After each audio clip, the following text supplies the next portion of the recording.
Hi viewers, before I reveal my worst performing silver coin that I've ever bought, I'd like to discuss stack diversity. There's lots of people out there who will just stack the low premium silver, just generic stuff, and in the hope that spot price will go up. But by keeping your stack diversified, you can obviously lose money, like on this one, but you also can make some nice profits, which I'll reveal to you in a minute. Now, I bought this coin about 3 years ago, and I bought it because I like the design, because I'm a collector as well as a stacker, and so I'm not that bothered, but I had hoped it had more potential than it did have. So now you're all wondering, is it from the US Mint? Is it a milky mess from the RCM?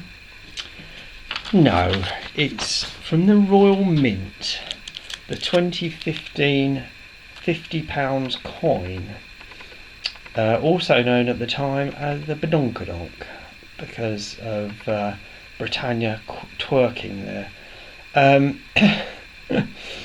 This is £50 is currently about $65 the current exchange rates for 1 ounce of silver. You know, not many people would want to pay $65 for an ounce of silver. It would have to be a very low mintage, high quality coin to be wanting to pay that, wouldn't it?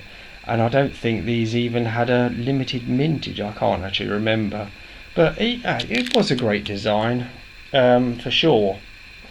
And how this series started out, £50 for £50, which is what it cost me, £50, was with the £20 coins, not this particular one with the various effigies of Queenie, but with Pastrucci's Georgian Dragon design, which I think is still performing reasonably.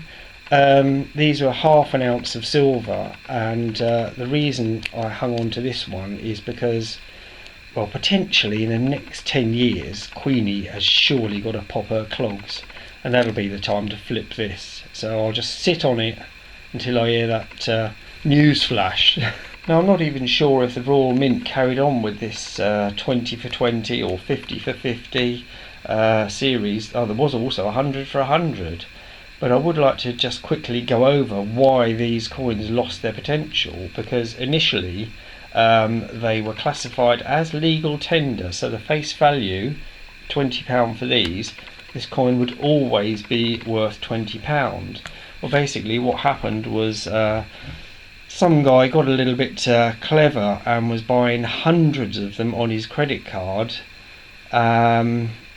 and getting the free air miles or credit card points or something, and he was then taking them all back to his bank and cashing them back in. So basically he was getting free air miles for just buying coins and then taking them back to the bank. Anyway, I think it was between the Bank of England and the Royal Mint, they declared that, or redefined the word legal tender, and declared that although these were classified as legal tender, because they weren't issued for circulating, they were issued as a collector coin, the shop stores didn't have to honour the face value. So basically that screwed over the whole series, because people potentially thought, well, it's always going to be worth £20, it's always going to be worth £50. Anyway, so that really screwed them over. Anyway, obviously there are other coins that perform well, and you know, if you're just stacking generic, the only chance you have of profit is with a rise in spot price.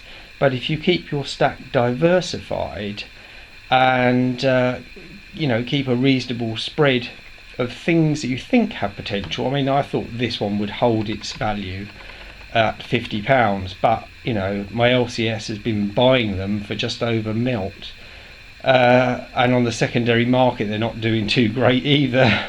an ounce of silver. Thankfully, because I keep a diversified stack, small losses like this are easily made up with purchases like this. This is the 2013 India Sovereign, and this was the first year they were struck under licence by Pamp Suisse at the Bombay Mint, and these have actually tripled in value.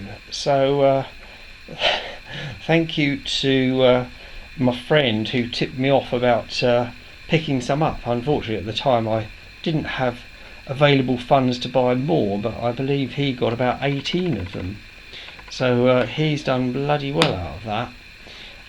Obviously, the same applies to silver coins. You know, there will be those that have potential to make a profit, and I think that sovereign will carry on up. I'll just sit on that one.